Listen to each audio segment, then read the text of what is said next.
Assalamualaikum warahmatullahi wabarakatuh. Baik, di video kali ini kami akan menyampaikan laporan hasil proyek manajemen operasional pada usaha kecil, mikro, dan menengah. Yang kami ambil dari UMKM ini yaitu kopi Hawaii.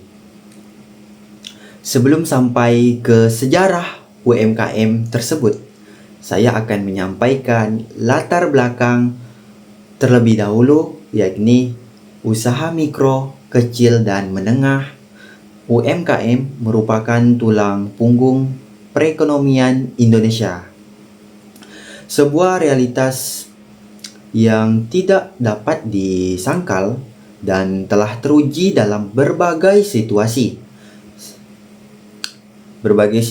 ekonomi. Sektor UMKM bukan hanya sekedar kumpulan unit usaha kecil, melainkan sebuah usaha ekosistem yang kompleks dan dinamis yang memberikan kontribusi signifikan terhadap stabilitas dan pertumbuhan ekonomi nasional. Keberadaan UMKM tersebar luas di seluruh pelosok negeri, dari perkotaan hingga perdesaan, menciptakan lapangan kerja, menggerakkan roda ekonomi lokal, dan memberikan penghidupan bagi jutaan keluarga. Lebih dari sekedar bisnis, UMKM adalah cerminan semangat kewirausahaan dan inovasi masyarakat Indonesia. Salah satu bukti ketangguhan UMKM adalah kemampuannya untuk bertahan dan bahkan berkembang di tengah krisis ekonomi. Ketika krisis moneter melanda Indonesia pada tahun 1997 hingga 1998, banyak perusahaan besar berguguran. Namun, UMKM justru menunjukkan resiliensi yang luar biasa. Hal ini disebabkan oleh beberapa faktor, antara lain fleksibilitas UMKM dalam beradaptasi dengan perubahan pasar, kemampuan untuk memanfaatkan sumber daya lokal, serta jaringan bisnis yang kuat di tingkat komunitas pengalaman krisis tersebut. Nah, membuktikan bahwa UMKM bukan hanya sekedar menyangga ekonomi, melainkan juga benteng pertahanan yang mampu melindungi perekonomian Indonesia dari guncangan eksternal. Dalam penulisan ini, UMKM yang akan kami pilih untuk mengerjakan tugas proyek manajemen operasional ini adalah UMKM yang bergerak di bidang kuliner, yaitu kopi Hawaii. Nah, alasan kami memilih kopi Hawaii ini sebagai objek dari proyek manajemen operasional ini adalah karena UMKM ini kini tengah diminati banyak orang, khususnya bagi warga di sekitar Kecamatan Bintan Timur, tepatnya di Kijang Kota. Salah satu dari anggota kelompok kami itu sering mengopi di kopi Hawaii, termasuk saya juga, dan menyarankan usaha tersebut. Nah, jadi kami memutuskan untuk memilih usaha tersebut untuk mempermudahkan kami menyelesaikan tugas proyek ini. Kopi merupakan minuman yang banyak diminati dan disukai banyak masyarakat Indonesia, khususnya di kalangan Gen Z, karena minuman ini merupakan minuman yang praktis, bisa dinikmati oleh seluruh masyarakat. Kopi Hawaii bukanlah kopi yang berasal dari Kepulauan Hawaii di salah satu negara bagian Amerika Serikat, tapi kedai kopi ini merupakan salah satu kedai kopi racikan warga Kijang yang sudah turun-temurun dan memiliki ciri yang berbeda dari kopi lainnya. Kopi Hawaii ini merupakan kopi yang berbeda dengan kopi-kopi yang dijual di pasaran pada umumnya. Para penikmat kopi Hawaii sangat merasakan perbedaan dari kopi lainnya karena memiliki keunikan, seperti di mana gelas untuk menyajikan kopi ini haruslah direbus terlebih dahulu, dan saat disajikan, menjadikan suhu kopi tetap panas dan memiliki aroma yang khas. Dari hal tersebutlah yang melatar belakangi kami memutuskan untuk memilih usaha kopi Hawaii ini sebagai objek dalam proyek manajemen operasional. Selanjutnya saya akan membahas sejarah UMKM dari kedai kopi Hawaii. Kedai kopi Hawaii didirikan oleh seorang warga di kawasan Kijang, Kecamatan Bintan Timur pada tahun 1969. Bangunan kedai yang terlihat sederhana selalu dipenuhi pengunjung yang silih berganti. Kopi hitam dikenal juga dengan sebutan kopi O, yang selalu disajikan dalam cangkir keramik berwarna putih dengan ornamen khas Tiongkok. Pengunjung kedai ini pun sangat beragam, mulai dari penduduk setempat, wisatawan, bahkan sampai pejabat setempat. Bukan karena sang pendiri berasal dari Hawaii maupun menggunakan kopi dari negara bagian Amerika Serikat.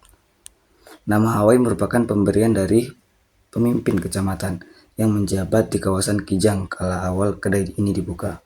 Saat itu adalah masa kejayaan sebuah perusahaan tambang.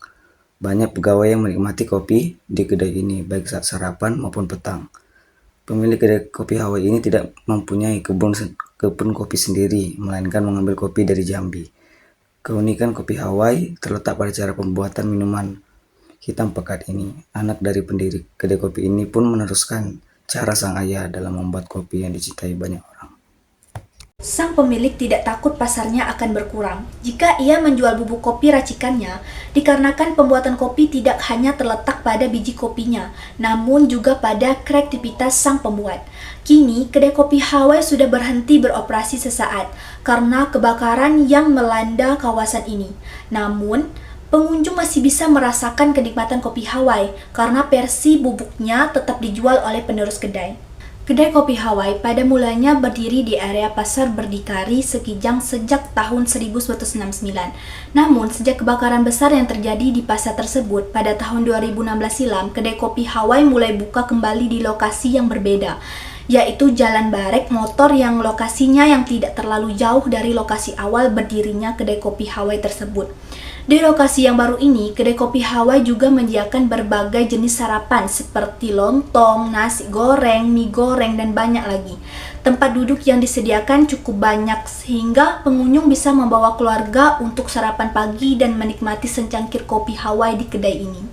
Adapun struktur organisasinya, pertama pemilik owner, kedua pemilik toko, ketiga bagian produksi, keempat bagian gudang, kelima bagian pemasaran, dan keenam 2 karyawan. Baik, saya akan melanjutkan pembahasan dari kelompok kami.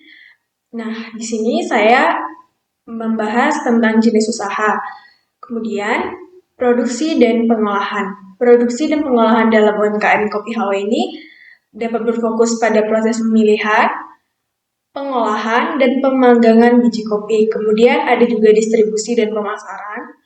Selain memproduksi kopi, UMKM juga mengelola rantai distribusi mulai dari penjualan langsung ke toko atau kafe, kemudian penjualan melalui online, marketplace, kemudian hingga kerjasama dengan retailer dan kafe lainnya.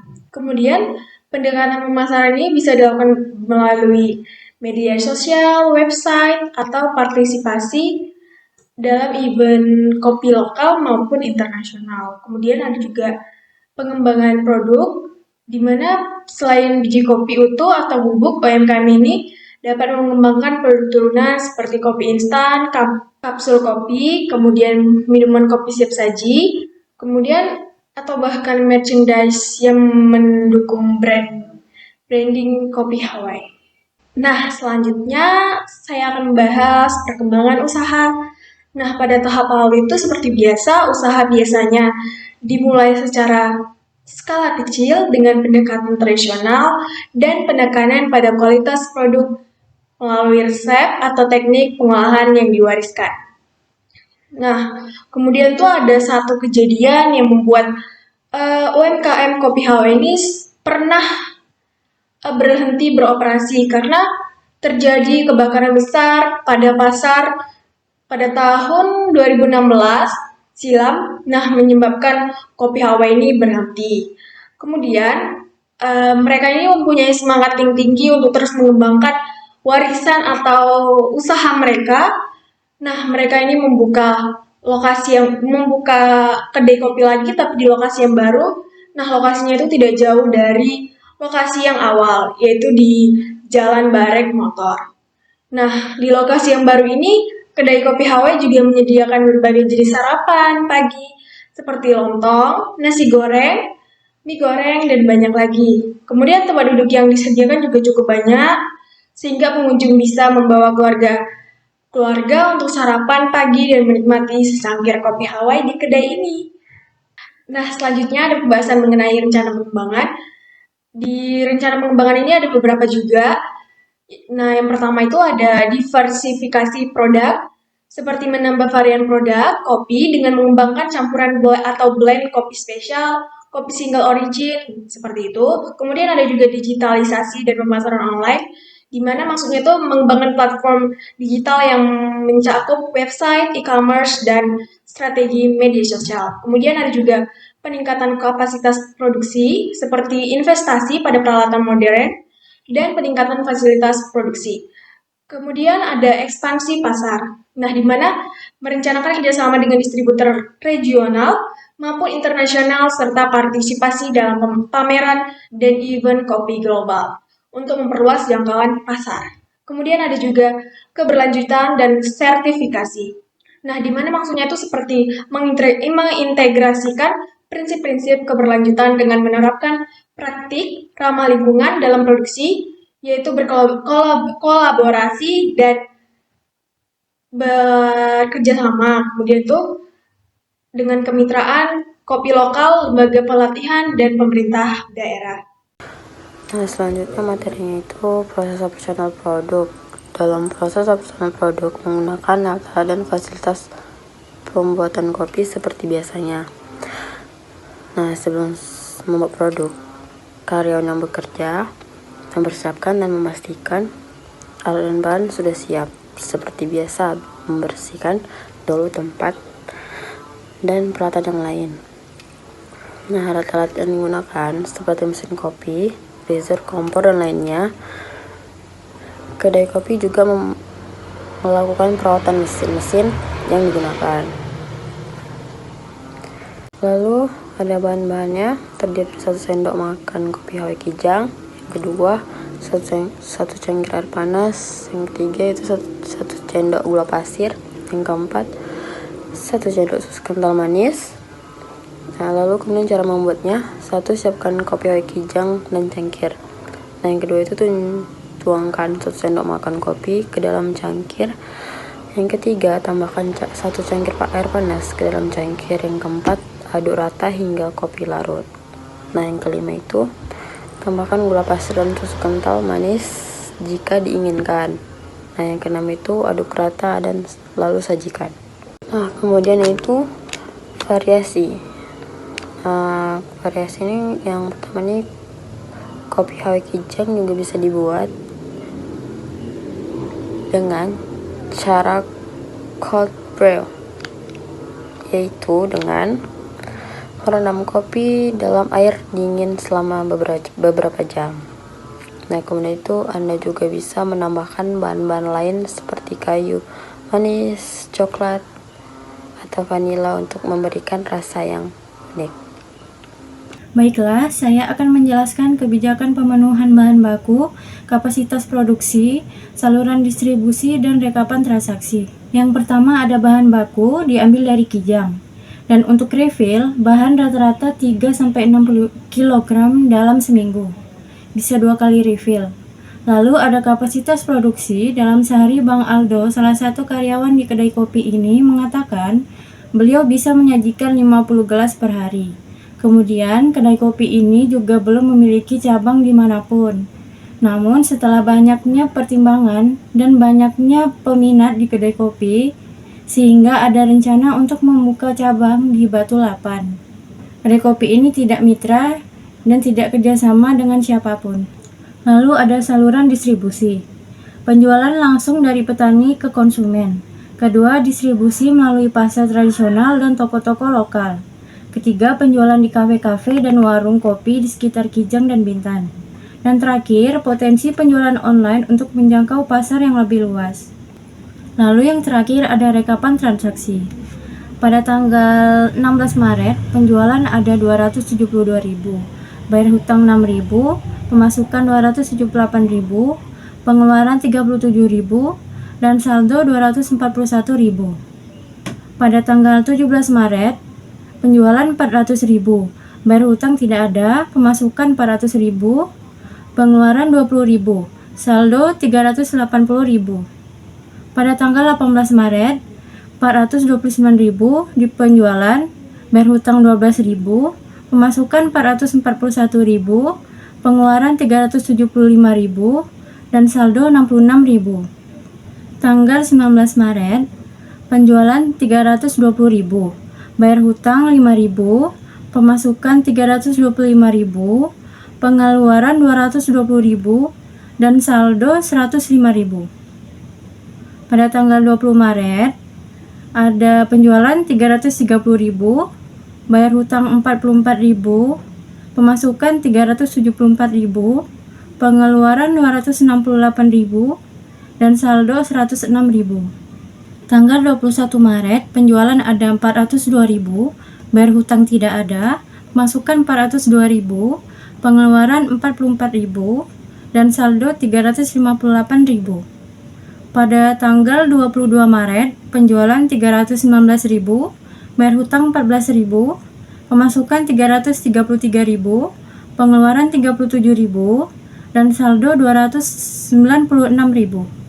Dan total di pemasukan 2.553.000, di pengeluaran 1.000.000, dan saldo 1.552.000.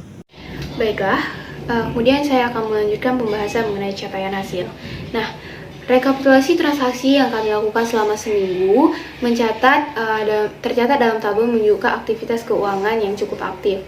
Total penjualannya terdiri dari kategori minuman dan rokok, mencapai angka yang signifikan, yaitu 2.553.000. Hal ini menunjukkan adanya perputaran uang yang stabil dalam bisnis ini. Nah, selain itu juga ada beberapa transaksi pembayaran hutang sebesar 81.000 yang mencerminkan adanya kewajiban finansial yang harus dipenuhi dalam operasional bisnis ini. Nah, dari sisi pemasukan, jumlah yang diterima sebesar 2.553.000 tadi juga menunjukkan bahwa usaha ini memiliki pendapatan yang cukup baik dalam seminggu. Namun, tidak bisa diabaikan bahwa adanya pengeluaran yang cukup besar, yaitu mencapai 1.100.000. Selanjutnya, pembahasannya mengenai hasil proyek manajemen operasional. Berdasarkan hasil proyek manajemen operasional pada usaha kopi Hawaii ini, terdapat 3 aspek utama yang menjadi fokus evaluasi, yaitu kualitas, lokasi, dan cita rasa. Dari segi kualitas, kopi Hawaii ini menunjukkan standar yang baik dalam penyajian dan bahan baku. Biji kopinya digunakan berasal dari Jambi, kemudian diolah dengan metode tradisional yang diwariskan turun-temurun. Pengolahannya juga dilakukan dengan hati-hati agar menjaga kualitas minuman tetap panas dan memiliki aroma yang khas. Setelah pembahasan yang telah disampaikan saya dan teman-teman saya tadi, dapat ditarik kesimpulan, yaitu bisnis kopi Hawaii di Tanjung Pinang ini memiliki potensi yang kuat untuk terus berkembang. Kopi Hawaii mampu mempertahankan kualitas produknya dengan menggunakan bahan baku berkualitas dari Jambi, serta mengadopsi metode penyeduhan tradisional yang menjadi ciri khas.